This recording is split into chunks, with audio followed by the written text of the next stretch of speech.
एक समय की बात है, एक विशाल और सुंदर जंगल में धरती और आकाश के जीवों के बीच एक बड़ी बहस छिड़ गई। जानवर और पक्षी वर्षों से शांति से रह रहे थे, लेकिन अब वे एक ऐसा राजा चुनना चाहते थे जो बुद्धिमान और न्यायप्रिय हो, जो सभी की रक्षा करे और जंगल में व्यवस्था बनाए। पक्षी सबसे ऊंचे पेड़ के नीचे इकट्ठा हुए और उत्साह से चहचहाने लगे। हम सबसे ऊंचा उड़ते हैं, सबसे दूर तक देखते हैं और सबसे मधुर गीत गाते हैं।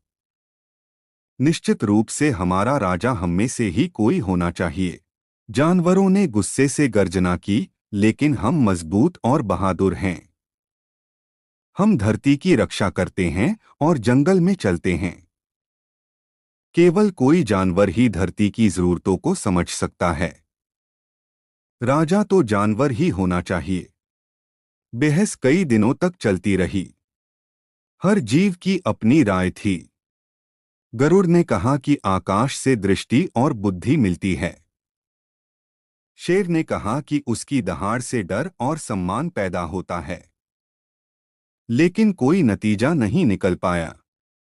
बहस ने झगड़े का रूप ले लिया और फिर झगड़ा एक बड़ा युद्ध बन गया।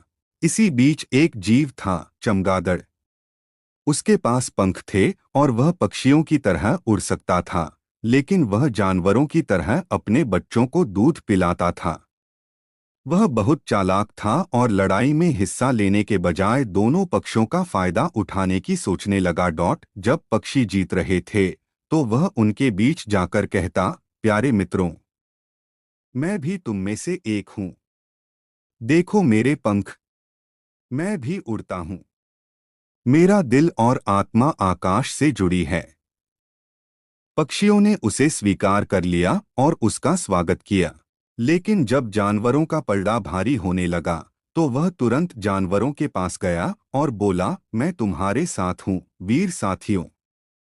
मैं उड़ता तो हूं, लेकिन अपने बच्चों को दूध पिला